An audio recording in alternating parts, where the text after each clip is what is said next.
Hello, everyone. Welcome to She Knows Arsenal. Make sure you guys are liking this video and subscribing to the channel. We're going over the most recent Arsenal news and transfer news. So, yeah, let's go ahead and get started. On today's show, we're going to be talking about Raya and Ramsdale, of course, because that's the main thing being spoken about in regards to Arsenal. We had a great game yesterday, but nobody cares because we have this goalkeeper situation. So, yes, we're going to talk about it again because reports are coming out now that Raya is set to become the undisputed number one at Arsenal. Everton and the police are doing an investigation on racist abuse towards an Arsenal player. We'll talk about that too. Kelly Smith, Arsenal legend, has joined the Arsenal women coaching staff. Really good move from Jonas and everybody at Arsenal on that front.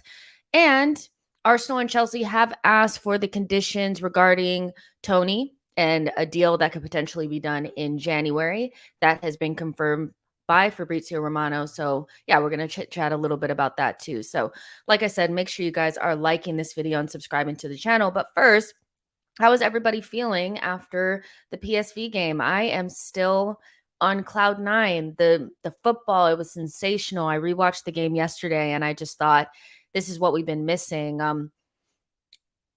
PSV opened up and they got dealt with. And yesterday was a clear example of why teams do not open up against us. If you do, and you give Odegaard and Trossard and Jesus and Saka and any of our attackers really any sort of room, they're going to absolutely destroy you. And PSV learned the hard way.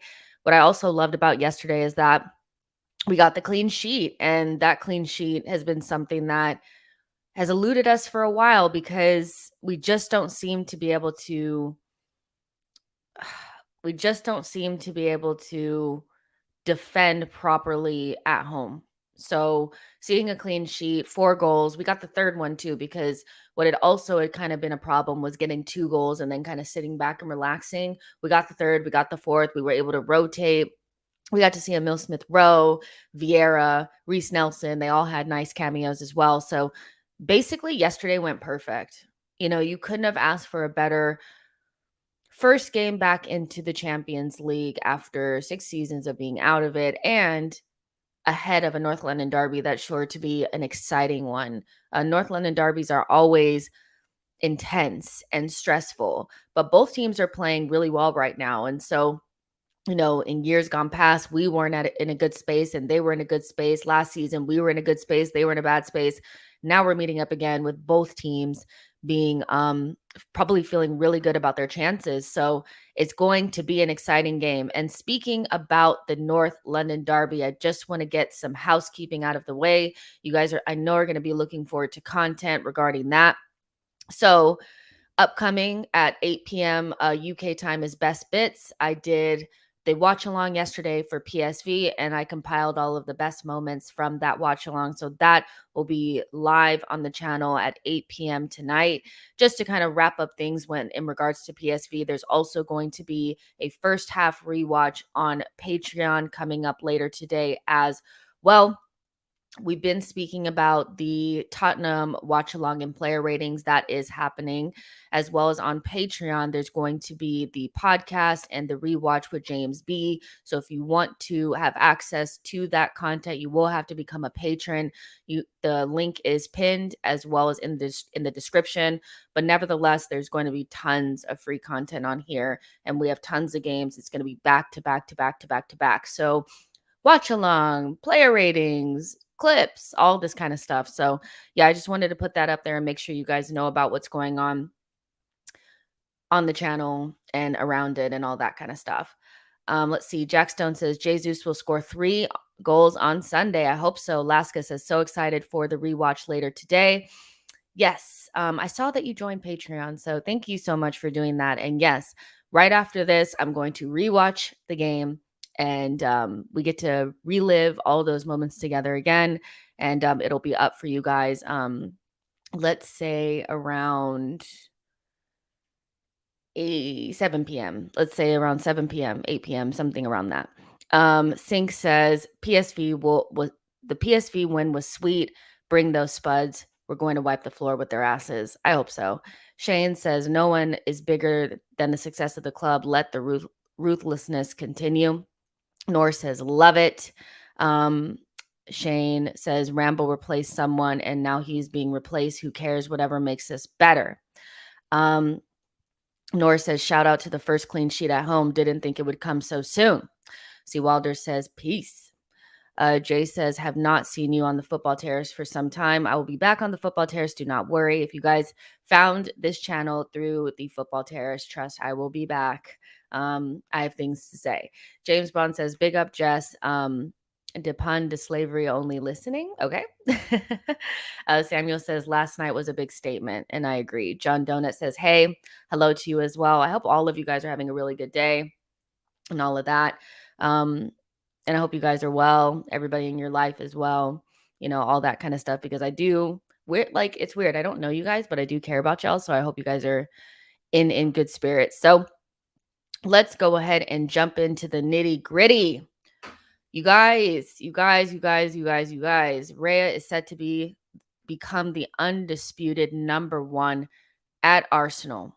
That is what's being said. Now, this does marry up with the information that came out from Sammy McBell, who did say that Raya was going to get a run of games. And when he did say that, I was like, okay, well, maybe that's just the way that Arsenal are going to do things. Raya gets a run of games, Ramsdale gets a run of games, and that could actually be, what's happening. We don't know. But John Cross from The Mirror, I know people are going to be like, oh my God, it's The Mirror, it's The Mirror.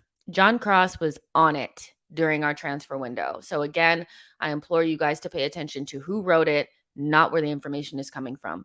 John Cross is saying that David Raya is set to become Arsenal's undisputed number one. Arteta views Raya as an upgrade on Ramsdale and has relied heavily on stats to back up his argument. And so I would imagine those stats would be, who's letting in goals that they shouldn't be letting in and who's not letting in goals that they should be letting in. And we spoke about this early on, early days in the season, where Ramsdale has been performing like one of the worst goalkeepers in the league. I'm not saying he is, but he's been performing in that way.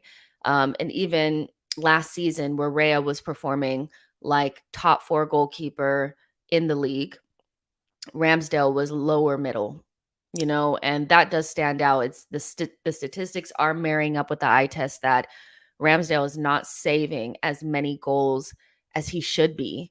And in this stage of Arsenal's progression, we're no longer fighting for top 4. We're trying to squeeze up towards Manchester City. And those margins are so fine because Manchester City are a freak of nature. They leave very little room for you to make mistakes. Like I said, if we had lost to Everton, the title race would have been basically over anyway, because we would have been 5 points behind them. And, they're going to lose less games than we are at this point. So, I think Arsenal are looking for any sort of margin, there. And if that's the goalkeeper, then that's what it is. I get that Ramsdale hasn't done much to be replaced at this stage, but it's not really about Ramsdale bad, Raya good. It's Ramsdale good, Raya better. And so we need to go with whatever's better. And if statistically David Raya is the better goalkeeper, then that's the goalkeeper that we need to go with. And at this stage, anybody that's replaced or sitting on the bench, like Tierney, before he left, Emile Smith-Rowe, it's going to hurt because we like all of these players. We like them. They're likable. They're good players. They're not crap. So it's not like Ramsdale is a bad goalkeeper. He's really not. He's a good, talented young goalkeeper. But the statistics do marry up with the eye test that say that he's not performing as well as he probably should. And some of the goals that we've conceded early on this season at the back end of last season should have been saved. And that's just the ruthlessness that it feels like Arsenal are showing. Now, that doesn't mean that they're trying to get rid of Ramsdale. Graham Bailey has also come out and said that, Ramsdale's not looking to go. So this doesn't mean that because Raya is the number one, or maybe he's going to start for a run of games, that's it for Ramsdale. But, it does feel like Arsenal are trying to figure out a way to just make Arsenal just a little bit better. And I think that's also why we brought in Declan Rice. There's also a debate raging on around is Declan Rice better than Thomas Partey? Oh my gosh, Thomas Partey does this and Declan Rice can't do that. But how do you feel when Declan Rice is in the game versus how do you feel when Thomas Partey is in the game? It's fine margins. Thomas Partey is an amazing player. It's going to be very difficult to upgrade upon a player of Thomas Partey's quality. But Declan Rice just gives you a little bit more stability. He stops a couple of more transitions. And for Arsenal, that could be the difference between winning something and not winning something. And so, as much as I love certain players in the team, and I think everybody is good at this point, everybody in the team is good.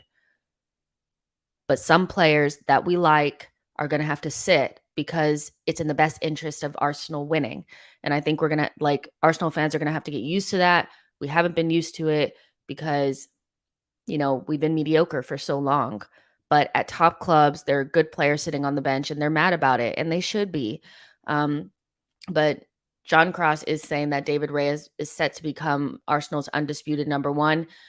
Do I 100% believe it? I'm not sure, but my gut tells me that there's usually an undisputed number one. And so even though maybe we want to innovate, if David Ray is better, he'll play more games. And I do think David Ray is a better goalkeeper. Sue me. So let's see what you guys are saying. Denver is saying, I do fear that even though Tomiyasu might leave next season due to lack of game time, that's the thing. It's like you either fight for your spot or you go. There's going to be good players leaving Arsenal because they're not getting playing time. And it's not up to Arsenal to coddle them with game time that they maybe don't deserve. I do think Tomiyasu deserves more playing time, by the way. But maybe Tomiyasu's good enough to start somewhere else. But I would love for him to stay and be at Arsenal. And another way that Arsenal keep this level of quality in their team is by being very competitive in all competitions, being competitive in the Champions League, being competitive in the Premier League, being serious about domestic cups, because then players that are not necessarily always number one choice starting in the Premier League have competitive matches to look forward to. When you kind of bomb out of Carabao Cups and FA Cups really early and you don't take Europe seriously, then good quality players that are sitting on your bench will leave a lot sooner. But, I'm not too worried about Tommy. But we'll see what happens with everybody else because it's gonna be a very competitive environment, sink or swim. Boy says, I hope now that people are seeing Raya that no one is going to try to paint Leno as a competent goalkeeper at an elite level. I was always okay with us upgrading upon Leno. I just think that he's a goalkeeper for a team that's being battered. He's really good shot stopper, but with the ball at his feet, he will give you a heart attack. So it was the right thing to do. The Gooner 66 Scorpio says, great result last night. Ramsdale on Sunday. He saved us in plenty of games last season. Every keeper will make mistakes. Look at Onana. One thing that I want to point out about goalkeepers like Onana and sometimes Ramsdale is that they'll take you out of a game and then also keep you in it in the same game. And those types of goalkeepers are hard to analyze without data because what you'll remember is them saving you, but you forget about the fact that they're the people that got you there in the first place. And Ramsdale does have the tendency to do that in a game against, game against Manchester United, where I personally, I think he probably should do better on the Rashford shot. Everybody should do better, by the way. But, I think another goalkeeper probably just, parries that away. Ramsdale got a finger on it, whatever. Then he also saves us with a double save a little bit later, and that's what people remember. You also don't, when he makes those saves, you don't remember all the times that he had some bad clearances and not so great distribution. And so a goalkeeper that takes you out of a game but also keeps you in it is not the type of goalkeeper that you need. The type of goalkeeper that you need is somebody that could be relatively unchallenged the entire game, come up with one or two saves on the odd chance that the other team gets an opportunity and is almost perfect in terms of their distribution. They do not encourage the opposition. And so, yes, I do agree that like every goalkeeper makes mistakes, but they need to be few and far between. And I think Ramsdale's mistakes became a little bit too frequent. And in a lot of games where he's lauded for keeping us in it, he also took us out of it very early on in the game with silly mistakes. So I understand that, but I do feel like towards the end of the season, I felt like he was making too many mistakes, especially in a situation where Arsenal are in the run in for a title race. Now, Ramsdale keeps it like a goalkeeper like Ramsdale, you're in top four all the time. Like he's good enough to get you into the Champions League and keep you in those positions. But is he good enough to help you win the league?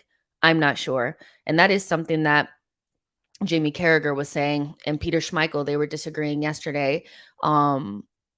When they were, speaking about Arsenal and their title credentials. And Jamie Carragher said, Arsenal will never win the league with a goalkeeper like Aaron Ramsdale, where Peter Schmeichel was saying that, basically was criticizing Arteta for, dropping Aaron Ramsdale because Raya is not better than him. I just feel like you can't have looked at the data between Raya and Ramsdale and not seeing that one goalkeeper is better than the other. I think it's clear when you look at the data. Now, when you watch with your eye test, of course, on Ramsdale's day, he is just as good as anybody else, but he's not at his best enough. He's inconsistent. Sometimes he's really good, sometimes he's really bad, you know? And Ray is a little bit more consistent, and that may be age. Ray is older than Ramsdale, so he has a little bit more experience. But I do think that when we're talking about Arsenal's title credentials, there are certain players in the team that will keep you from getting there. And so again, this is not about Ramsdale not being a good goalkeeper. It's about whether or not Raya gets you closer to winning a title. And Jamie Carragher, you may love him or loathe him. I actually do think he's a pretty good pundit, except for when he's talking about Liverpool because he can't take his Liverpool hat off. But anybody that looks at the data and watches the two goalkeepers play, if you're honest with yourself, Raya's better. So I don't know what Peter Schmeichel is talking about. I know that there is an English bias there sometimes with these goalkeepers and stuff like that, but I don't think Arsenal are doing anything wrong by trying to figure out a way to be better. And I just wonder if Ramsdale was any other nationality but English, would people tell the truth? So it's hard. Like it's tough, because I know some people are probably listening to this right now and they're like, oh my gosh, she hates Ramsdale. I don't. I love Ramsdale. I think he's a really good, young, talented goalkeeper, but I love Arsenal more. Samuel says it seems like nobody is safe at the club. If there's something in the player that's needed to be changed and the player couldn't improve, he's going to get dropped for a player who can do better. And that's what happens at every elite club. We're just not used to being elite. We're not used to being good. We're used to, coddling players for too long and keeping guys around, even though they're clearly, maybe not making the grade. And yeah, it's rough. It is. Shane says, big up yourself, Jess. Love your content. Thank you so much. I really appreciate that. The Mad Saga says Partey Tierney needs to go if they're not willing to fight for a spot. Anybody who's not willing to fight for a spot can go. Like that's, I'm not going to cry about people that don't want to be at Arsenal and don't want to fight. But also Arsenal can keep more quality on their bench as long as they're competitive in most competitions. Gerard says, I love Ramsdale, but the defense looks a lot more comfortable playing out from the back with Raya in goal. Now, I'm really interested to see how Raya does against a better team. And the best test is going to be the North London Derby. We're going to be at home. The atmosphere is going to be intense. They're playing their best football. They have had their best start since the 60s. So they're going to come to the Emirates and they're going to try to play. And their attack is better than PSV's. They're going to get those opportunities that PSV had, but they'll have better players in those positions. And so we'll get to see him claim, the ball, command his box, make saves, things like that. And we'll get a better evaluation of David Raya. So, but early signs say that he does make the defense calm, and that's what I want to see. Nisei says, what was telling for me was the way City lined up their players on the edge of our box at the Etihad. Pep targeted Ramsdale because he's a weak link and not great with his feet and is prone to error.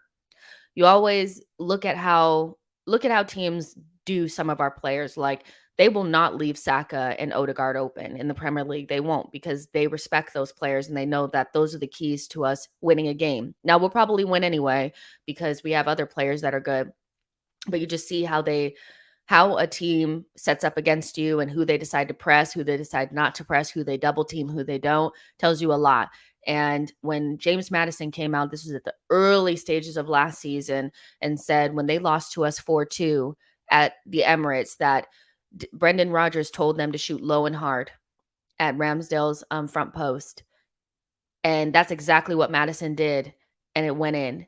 And so they are targeting Ramsdale and certain things that he's not good at, and getting low, at least to shots that are, at his near post, basically are going in the goal. Then, claiming crosses, that's not, he does make mistakes there. I remember the goal that we gave away against Manchester United at home was so avoidable. Him and Tomiyasu getting mixed up with Ramsdale trying to claim the ball.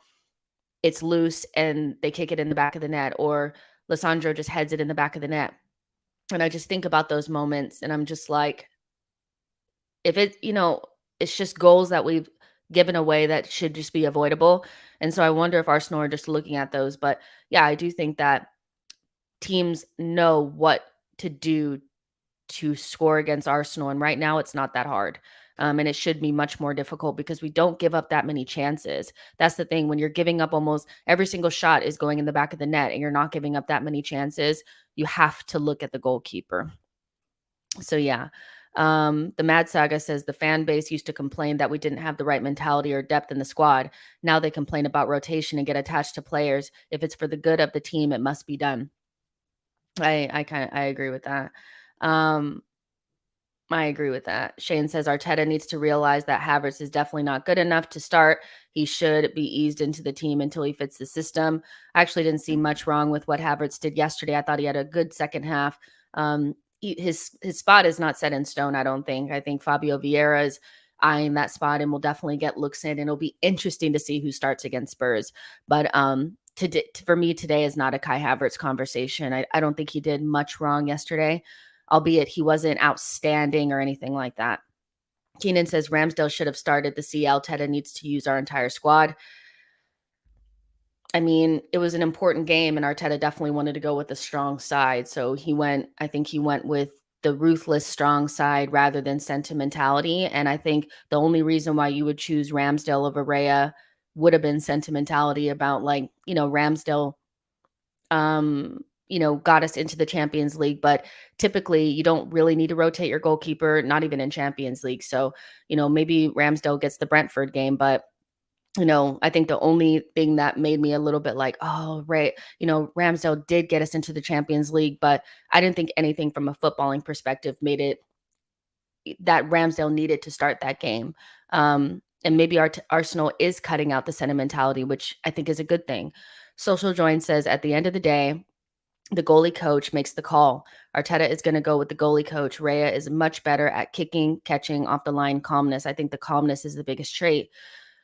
Our games need to be a lot more calm. And I think this is something that we are seeing from Arsenal, is that our games are not as scary. I think last season our games were really exciting because we were scoring a lot of goals and then we would concede, but then we would respond.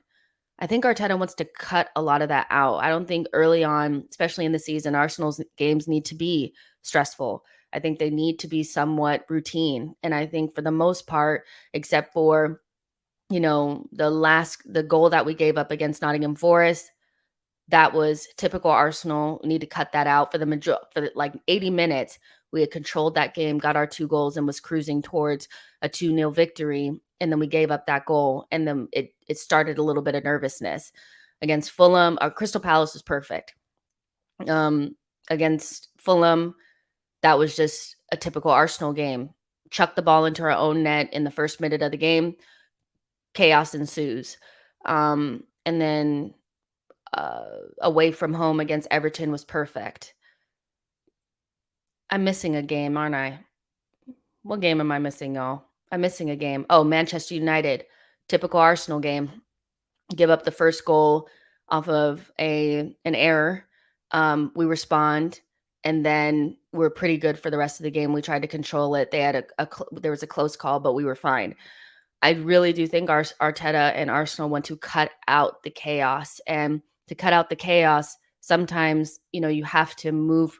You have to move in a different direction, and like you're saying, like Raya gives you calmness, where Ramsdale does not exude calmness. He's good when his back is against the wall, and he's constantly being battered with shots, and there's a lot of things happening, but there's not going to be a lot happening in Arsenal's games at the back this season. So you need somebody who's going to be calm, take care of business when it does come, and is really good and consistent in distribution. I also think this is a big reason why they went for Declan Rice. Declan Rice does help us become more calm. He stops the chaos, and it's the right choice. Our game should not always be the highlight game of the weekend. It should actually be the least exciting, like Man City games. Man City games are boring, and they're boring because they control them. I want our games to be more boring. I don't want to go through what we went through last season, which was fun, but at some points it was just a lot of the things that happened were avoidable. Um, Dean says it's difficult when you get attached to a team to identify the weakest person, but there's always one. And when he is replaced, the next one is the weakest. I think Ramsdale was next, and who is next? Um, I think we've already kind of seen who Arteta has identified as the weaker players, by who we brought in the summer. We went for Declan Rice. Not quite sure about Havertz yet. I don't know, but with Declan Rice and Raya in particular, I think it's pretty clear who Arteta thinks we needed to move down the pecking order. Um, so yeah, but yeah, we'll see how this happens or how this goes. I'm not too worried about it, if I'm going to be really honest with you guys. I find it interesting, and I'm up for what the future may hold. Either way, you know, because of course I want Arsenal to be as good as possible. So if this is what gets us to win things, then that's all I really want. But um, I know some people are worried about it because they love Rams, but either he's going to step up and try to win his spot back, or he doesn't, and that's just football. That's just football, and it's tough, but it's the truth. There's 180 of you guys in here. Make sure you guys like the video, subscribe to the channel. We're going to move on to the next bit of business, which is Everton and the police are investigating racist abuse towards an Arsenal player. Now, I didn't even know anything about this. This came out today. I think Sam Dean put out like a tweet about it, but Everton Football Club are working alongside Merseyside police to investigate a reported incident of racist abuse directed towards an opposition player during Sunday's Premier League match with Arsenal at Goodison Park. Everton condemns all forms of discrimination, and we will seek the strongest possible sanctions to tackle anti-social or criminal behavior, including club bans and criminal prosecution. The incident took place approximately 15 minutes into the first half of Sunday's game in the lower whatever street stand near the Bullens Road stand. If anyone has any information, call these numbers and all this kind of stuff. And I didn't even know anything about this, you guys. Honestly, I don't know what could have happened in the 15th minute. I don't know who it was. I can only imagine who it could potentially be. There's only like one or two players that I could assume that it was, you know, I don't really want to dig too deep into it, but it's nice to see that clubs are trying to take this serious. But I just think it's kind of like embedded in football culture to use race and sexuality and things like that to dig at players. It's a place where people go to like say things and feel like they can say it without any repercussions. And I'm glad that, clubs are trying to condemn these things, but it's never going to stop. It's never going to stop. I feel like in those stadiums, people just feel very free to say what they want to say because they've been doing it for years. And only recently have they been told that it's something that they cannot do. And so yeah, it's nice to see clubs try to take control over it. But damn, you know, but I can only imagine which player it probably was. There's probably two that you can think of that it probably was. Just take a guess.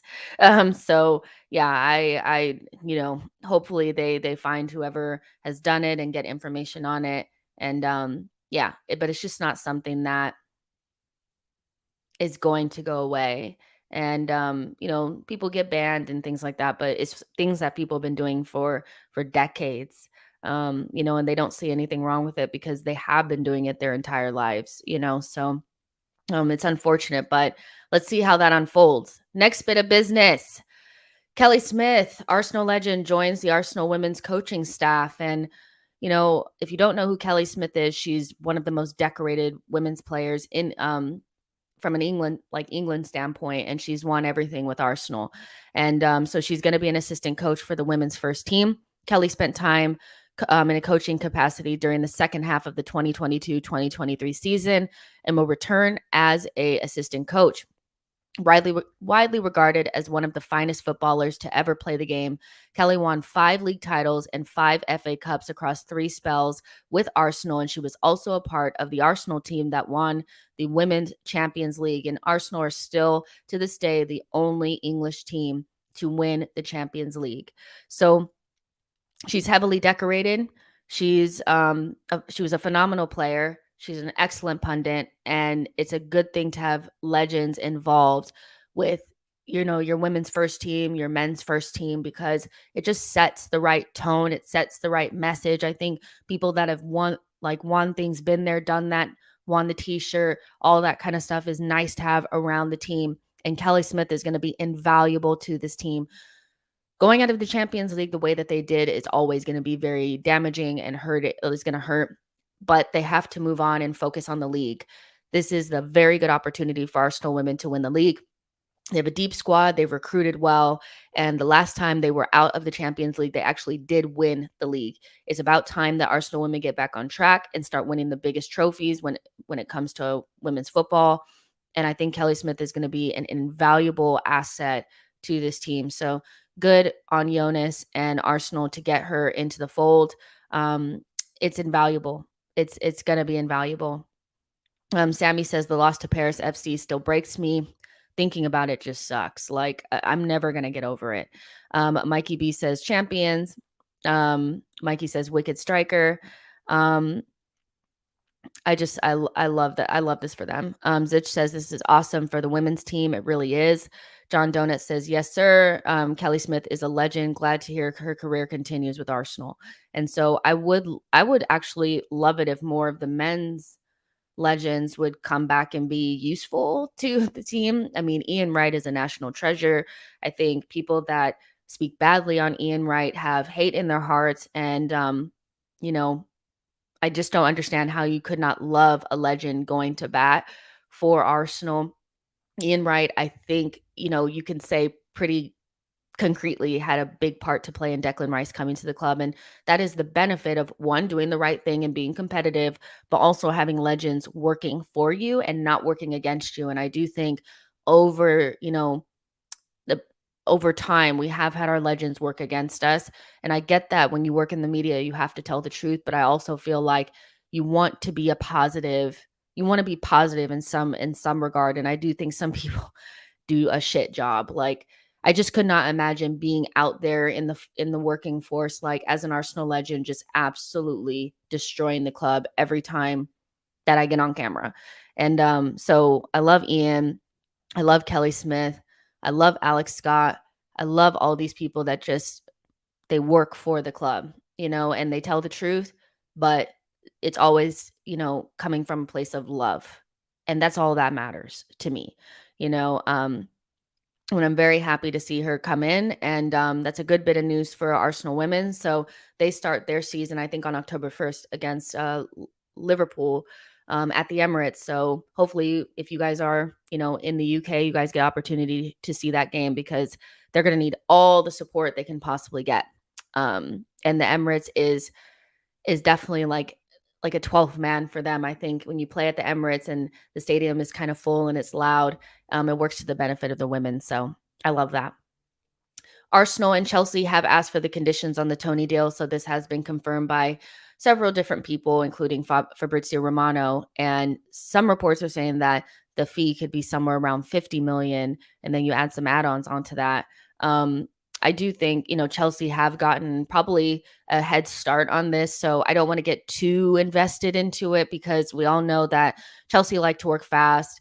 They do like to do transfers. Like they're more about transfers than anything else. And so if Arsenal are not prepared and are not in a place at the moment where they can act, then Chelsea will get it wrapped up. And like Ivan Toney will go anywhere at this stage. Like I don't think like Chelsea could be in 15th, he'll still go there because they'll be paying him more and stuff like that. But Arsenal have asked for the conditions. Hopefully, they are doing a little bit of groundwork if this is a player that they truly want. What I will say about this is that watching us play yesterday gives me a lot more calm in terms of we are still clicking and we are a team that can score a lot of goals. I think having Jesus in the team helps us a lot in that regard because it just opens up it just opens everybody else up and gets everybody else going. He's um somebody said he was like the fuel to the engine or something like that. Somebody said something really clever yesterday and now I'm messing it up. So I'm sorry if you said it, but you said something like he's the fuel to the engine that makes the engine roar or something, and that's exactly what he is because he just kind of makes things tick up there. And we are still a really good goal scoring team. It's just nobody opens up against us. So, you know, Toney is an opportunity, I think, in January that we don't necessarily have to do. But if it's a player that we really want, we could get him on a cut price and, solidify the striker situation and just focus on other things in the summer. But I'm also aware that there's going to be so many good options from a striker standpoint in the summer. If you don't get Toney, you can still go for Osimhen if you're willing to spend that money. You can go for an Evan Ferguson. You can go for a Sesko. So it's not the end of the world, if we don't get him. But if this is who Arsenal want, make it happen. There's not going to be a better opportunity. I would imagine that in January, we will still be a better option than Chelsea. He will still want to come to us over Chelsea. And the only thing that I think about is like what happens to Nketiah. But, you know, a ruthless team brings Toney in anyway and says, Nketiah, fight for your spot, so we'll see. Keenan says a big target man that can crash. Seawalder says Toney to me is Lacazette with a marginally better shot. Damn. Um, damn. Social Join says Toney already in West London. Chelsea's a good fit for him. Too similar to Jesus Eddie positionally. Need a different profile. Osimhen, Vlahovic, in my opinion. I like that. Carlito says great players going to Chelsea is a career mistake. Ramsey says Jess, Chelsea don't need Ivan Toney. They already have Nicholas Jackson, baby Drogba. Chelsea 100% need a striker, but them going for Toney would be like, okay, that makes sense. But again, like there's only certain players that I would feel like the world is ending if we didn't get them. And Declan Rice was one of them. The world would have crashed down if we had not got him. I'm sorry. But Ivan Toney is not that to me. So if they go ahead and they get him, then fair enough. We'll go for somebody else in the summer. There's going to be so many options. But I can see why they would want Toney. He's seasoned. He's been around. Um, he's already in London. He would make the move without even thinking about it, and he would improve them. I think they're looking towards the second half of the season with Nkunku involved and maybe a new striker. And so, in order for them to push for the European spots, they're going to need a striker and Nkunku back in because they don't score any goals right now. So I can see them definitely doing it. It's just one of those, like Toney is not the end all be all. I know some people would probably have an absolute conniption if he goes to Chelsea and we don't go for him, but Arsenal usually have a master plan. And if you told me right now that we would miss out on Toney in January, but we would go out there and really push for like Osimhen in the summer, I'm not going to cry. I'm not going to cry about that. But that is the type of striker you have to go for if you're going to miss out on Toney. Can't miss out on Osimhen, Toney, and Ferguson and end up with anybody. It's just the truth. Keenan says Benjamin Sesko is going proven and cheaper, already scoring in the Champions League. Social Join says Toney is a good fit mentality wise, and he can teach baby Drogba, give them the extra edge. It makes sense. Jordan says Toney makes sense with Raya in goal. They um, can have that telepathic connection where Raya can ping balls into him, and you know when the like a couple of days ago when more of the Toney news had come out that we had asked for the conditions on the deal, I was saying, wouldn't it be fun to kind of watch Arsenal play with Toney and Jesus in some sort of front two? And, you have Rhea pinging the ball long and we're playing more direct, kind of like 4-4-2 type style. And people were, oh no, that's awful. And I'm like, you guys, I don't know if you guys actually understand that. We will never beat Manchester City trying to play city type football against them. It's not going to happen. The best we've ever played against Manchester City is when we were direct. We were not trying to control the game. We had 30% possession and we were pinging it long to Saka and Martinelli, and they were bringing it down and being direct and going at their fullbacks. We really should have won that game. I wish we had at least gotten something out of it because it was the perfect formula for how to beat Manchester City. It's why Liverpool had done so well against Manchester City for years, is because they didn't try to do Man City. And so I'm not saying every single game I want to see a 4-4-2 style, but would I want to play against Manchester City with almost like a double striker type of situation and Raya pinging it long to them and us going direct? Hell yeah, I would. It doesn't even have to be a straight 4-4-2. It could just be Jesus playing off of Toney in a wide position. I want to see us with some variation and be smart. We cannot beat Manchester City playing the way that they play. We'll never beat them. They'll always be better at us, better than us at that game. But when we play against them, you have to have almost like a counter way of playing. And direct Raya to Toney or Raya to somebody, that is the way to go.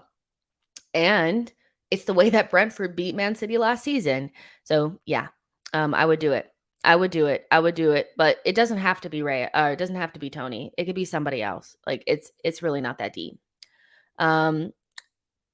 Pratik says Ivan Toney is going to be a game changer. Mikey says we are mad attractive now to top players around the world. Everyone is watching what we are doing. Mbappe says you got no chance against Chelsea for Toney. They will blow you out of the water. Fair enough. Not the end of the world. Nobody cares. Social Join says with City, you have to make the match dirty. You have to attack them and play the direct running game. I agree. I agree with that. I don't think you just have to do something different that counterbalances like what they do. And we're not going to be able to out City. It's too hard. Johnny says, get Toney. Arsenal will beat everybody. Iniesta says, get Toney and Zubamendi in January. Then in the summer, we get a top defender and we will be on smoke. I love Zubamendi. But at this stage, if I was going to take anybody from Real Sociedad, it would be Kubo. That guy is absolutely insane. Like, he is such a good player. And I know everybody's high on Pedro Neto, but Kubo just edges it for me. I think he has the X factor. I really do. I'm enjoying watching him play, but Zubamendi's also a fantastic player. And, losing Jorginho, maybe we'll see. You never really know with Arteta. He might actually extend Jorginho. You never know. But if Jorginho were to go, and I'm pretty sure Thomas Partey will leave at some point as well, there's an opening for either another number 6, or you could bring in and allow Declan Rice to play both positions, or you keep Declan Rice in his number 6 position and you bring in another midfielder. And so the possibilities are endless, I think, with Arsenal right now. Tawana says, Ivan Toney's attitude isn't for us. I don't care if he's the top striker. Fair enough. Keenan says, having a big man is a great option B. However, option in the Community Shield worked pretty well. Samuel says, it is weird. I don't want to sign Osimhen for 150 million. I'd rather have a good striker that's not in the spotlight.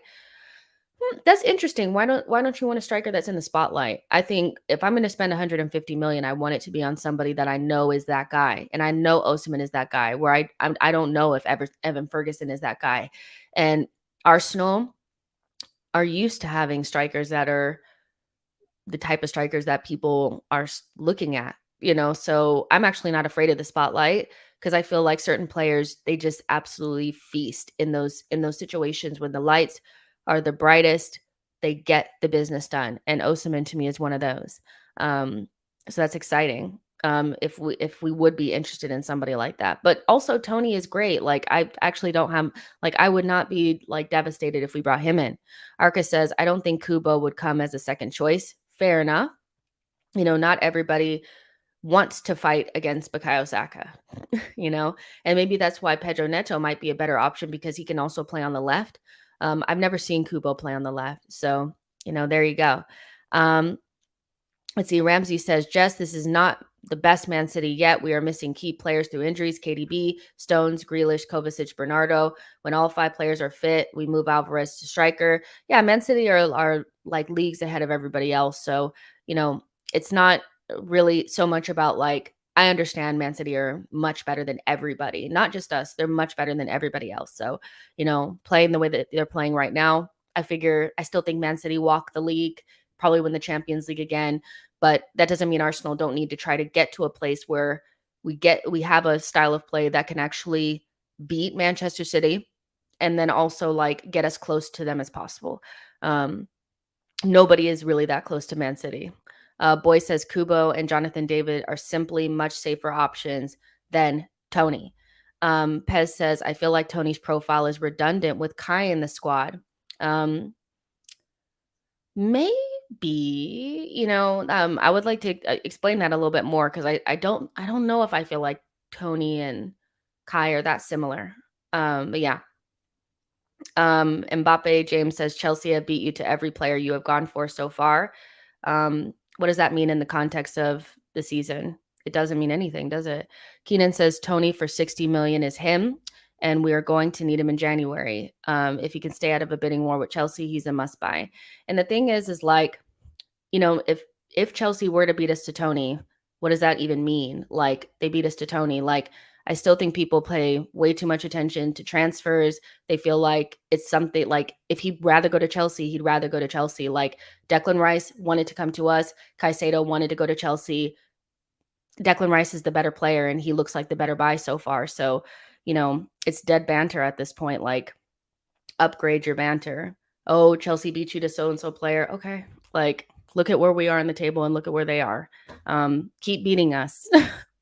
Johnny says, great example of expectation management. Their kids.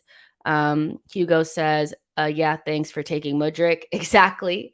Keenan says, yeah, so it is main character syndrome. And I think if all you can say at this point is Chelsea have beat you to players, ha ha ha, then I'll take that. Crispy says Chelsea beat us to Toney and they still finish in the bottom half. Social Join says if we get Osimhen, everyone is scared. That guy is a wild force. You get Vlahovic, you get a more technical player with free kicks. We get a gunman, but Osimhen is red alert. And so again, there's going to be so many options from a striker standpoint. So if we miss out on Toney, we miss out on Toney. But again, watching us yesterday, we are just a free flowing goal scoring team when Jesus is in that team. And so goals are not really going to be an issue this season, but I know we want a plan B but it has to be the right person. And so if that's Toney, go for him. If it's not, we go for somebody else. Mbappe says Declan Rice wanted to go to Manchester City. That's facts. All right, cool. Cool story. Cool story. Good story. Boy says, still waiting for Enzo Fernandez to demonstrate why he's worth 100 million. That player sale has completely warped the midfielder market. Stupid Chelsea. I think Enzo comes good when they drop him deep and they put Lavia next to him. I think the way that they're playing him now doesn't suit him. But Chelsea have a long history of playing players, and not long, but like 3-4 year history of playing players in positions that don't suit them. So long may it continue. Samuel says, giving our circumstances of our club, we intend to trend on socials. If we bought a guy for 100 million plus, giving in our circumstance of our club, we intend to trend on socials. If we bought a guy for 100 million plus and the player goes crap, it's going to be hell to come. Fair enough. Boy says, Rice never wanted to go to City. Where is that one coming from? it's coming from delusion and dead banter. It's terrible, I don't know. It doesn't make sense. It's well documented that Declan Rice always wanted to come to Arsenal. Had he wanted to go to City, he'd be at City right now. But continue on, if you want. The more you comment, the better the stream does as well. So more stories, please. Protect says, don't get the hate for Toney and the fan base. Is it because he taunted Arsenal or because Lee Gunner likes him? I don't know if it's about Lee Gunner. I think there's several different reasons. I think we like to be classinal. We think, we want players that don't get in trouble. And so Toney, people are conflating attitude, I think, with his off the field situation. And you could be a very hardworking, respectable player, but also have problems in your personal life. So I think people are conflating the two and saying that he has a bad attitude. He did, do his little like, oh, Arsenal will never um, win without a proper striker. I think that was more just him, almost like he he has an affinity towards Arsenal. So it's he puffed his chest out. They had just beat us. It is what it is. And then him saying it's kind of cringe. Our players on social media. It is what it is. Like I actually like players going at each other and player interviews where there's a little bit of needle and stuff like that because it reminds me of the NBA. And I think football is a little too wanting to be prim and proper and don't like to see players go out there and like talk shit to each other. I actually like the podcast that like Antonio and Callum Wilson did where they were talking about Richarlison. Richarlison took it way too personally. In the NBA, they do that stuff all the time. And then they beat each other on the court and then it's all love, and I kind of like that. So it wouldn't stop me from wanting Ivan Toney. The only thing that would stop me from wanting Ivan Toney is if, you know, he was a bad player. He's on Brentford, so he talks shit about Arsenal. It is what it is. Like, not a big deal. Mal says, I guess Raya is for sure.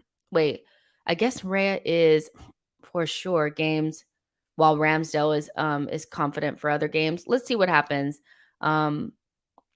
with Raya and Ramsdale over the next couple of games. We'll see what happens. Frey Viking says Ivan's numbers on F3 ref doesn't look that amazing, to be honest. How much of it is Brentford, or are we overrating him? And Arsenal will know that. They'll know. They'll know whether or not he's, overperforming or, it's more about the system than anything. And the one thing about Brentford's system is I don't think it gets anywhere near as much credit or hype because Brighton play a more attractive style. Brentford's system is very, very good. And their data, the way that they recruit, it doesn't get anywhere near as much hype and praise as it should. Brentford also might be the type of club that you need to be careful buying from because if it's the system and it's Thomas Frank, who's amazing, and the data that's making those players look better, then you might, it might hurt you. You never know. But again, Toney is not somebody I think to cry about if we don't get him. Great player. Definitely, I think would make us better because I do think he's better than Nketiah, but it's not the end of the world. So we'll see how things go. Social Join says Thomas Frank is a quality manager. If I'm gonna do my hipster thing, he's my hipster choice. Like I love watching Brentford play. I think that the way that they play is an attractive style. I don't think it's just boom ball and just direct over the top. It's very well thought out, and I like everything that they do. Keenan says, not gonna lie, Mbomo was the Saka backup that I wanted. He is our next Trossard signing, and we need a solid pen taker. And that's, to me, like a requirement for the striker that we buy. They have to take penalties. If they don't take penalties, then I'm a little like, we're still in the same situation that we're at. We need a strong penalty taker that's a striker that's going to play in most games. C. Wilder says, sorry, you got to talk it to each other. Igro says, I don't believe this rotation talk from Arsenal or Arteta. It's spin. He wanted Raya for ages. Not that I care. I like Ramsdale, but I like Arsenal more. And I always say that too, Igro, is I like certain players, but I like Arsenal more. So whatever's going to make us better is what I want. Amir says, is upgrading Eddie 24 with Toney 28, who isn't much better than Jesus. like any future proof, we'd be looking for 2 new strikers a few seasons later. Is the upgrade worth the money even if Eddie is sold?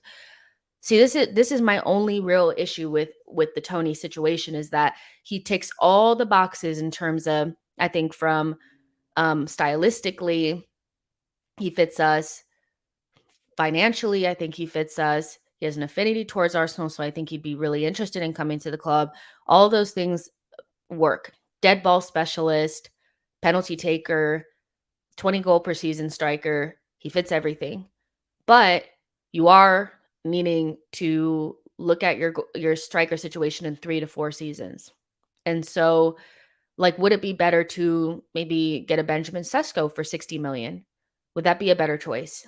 You know, because that future proofs your striker situation, because both Toney and Jesus are going to age out at the same time. So it's a win now signing. He definitely improves you.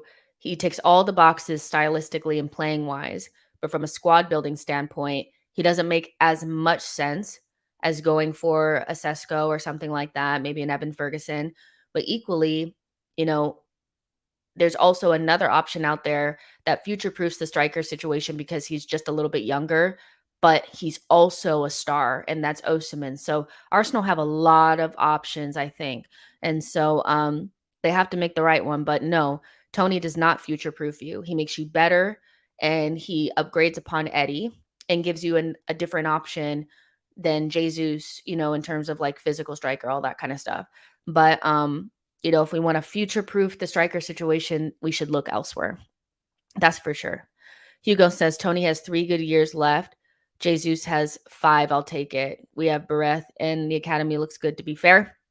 Martin N says just get Evan Ferguson next summer for 100 million. It won't be 100 million. It'll be 150, trust. But I don't think you can just get Evan Ferguson. You have to really think about that because Brighton are not fun to deal with. And I'd look at every option. I'd look at Vlahovic. I'll look at Osimhen. I'll look at Sesko. I'd look at Ferguson. They all offer different things. They all offer the type of physical striker that you're looking for, but at different price points, at different stages of their career, and with different upsides. So I think you have to look at absolutely everything and see what works for you, what's best. But I think Arsenal will get this right. Looking at the way that we dealt with the Declan Rice situation and the way that that's working out for us, they'll get this right. They will get this right. Jacob says Evan Ferguson getting seriously overrated. Keenan says Toney checks all of the boxes. We have to go strike with iron is hot. If we are still in the Champions League come January and Toney is the only option, we need a player that can instantly add goals. And that's the thing too, is if we get to January and both Chelsea and Arsenal both want Toney, but we're in the Champions League and also in the Champions League spots, and Chelsea is somewhere down at the bottom, he's not going to choose Chelsea. He's going to choose us. So it's interesting that it's not a couple of years ago where Arsenal cannot compete with Chelsea, like in terms of players wanting them. Now, Arsenal are not going to overpay, and they've been justified in not overpaying for players because we probably overpaid for Declan Rice, but we overpaid for the right player, where Chelsea overpaid for Mudryk, and now he'll be loaned out soon. Like he'll be somewhere in the loan army. Arsenal seem to be making the right decisions. Overpay here, don't overpay there. So they'll make the right decision. They will make the right decision. Corey says Vlahovic is the best option out there. I like that. Ali says Napoli ain't selling Osimhen, and it will be either Kvaratskhelia or Osimhen, and I see K leaving before Osimhen. I'm not even going to try. Timidio says, hey, Jess, are you looking forward to this weekend's North London Derby? I am looking forward to the North London Derby. And speaking of the North London Derby, like I was saying before, on the channel, there will be a Tottenham watch along as well as player ratings. So that will be coming to you guys free, not on Patreon, but what's going to be on Patreon is going to be the Tottenham post-match podcast, as well as the rewatch with James B. So if you want to be involved in that, you want to see the tactical insight and hopefully us reviewing a win, then you'll need to be a patron to actually access that that content. And the link is pinned in the comment section and it's also in the description box. But if you don't want to do Patreon, I totally get it. You will be getting a watch along and the player ratings immediately following the game. And after this show, at about 8 p.m., best bits from the watch along from PSV will be coming out. It'll be on the channel, it'll be live.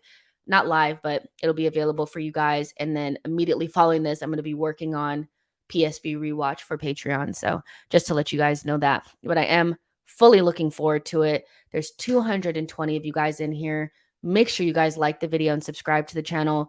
You guys, it's a great day for Arsenal right now. I think that big win ahead of a big match in the weekend is going to give us the boost that if we needed it, we've gotten it.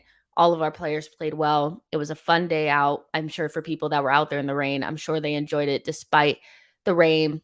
If you guys are just joining and you're like, what's going on here? We did already go over, Raya being set to being the number one goalkeeper. That's coming from John Cross. So if you want to rewind, you can get all the juicy details on that and my thoughts on the goalkeeper situation and the fine margins that inevitably will make Arsenal make tough, ruthless decisions moving forward. Everton are working with the police to investigate racial abuse towards an Arsenal player for Arsenal's game on that happened on Sunday. So you guys can look at that as well. Kelly Smith is joining Arsenal women's coaching staff, which is a good move for them. And we have just concluded talking about Toney to Arsenal or Chelsea and the other options that may be available on the market. I've really enjoyed hanging out with you guys as usual. It's always a fun time when I get to hang out with you guys and rivals that have terrible banter. Thank you so much for showing up and telling your cool stories, bro. Make sure you guys like this video, subscribe to the channel. Again, best bits out at 8 p.m. Make sure you guys give that video some love, and I will see you guys on the next one. Bye, guys.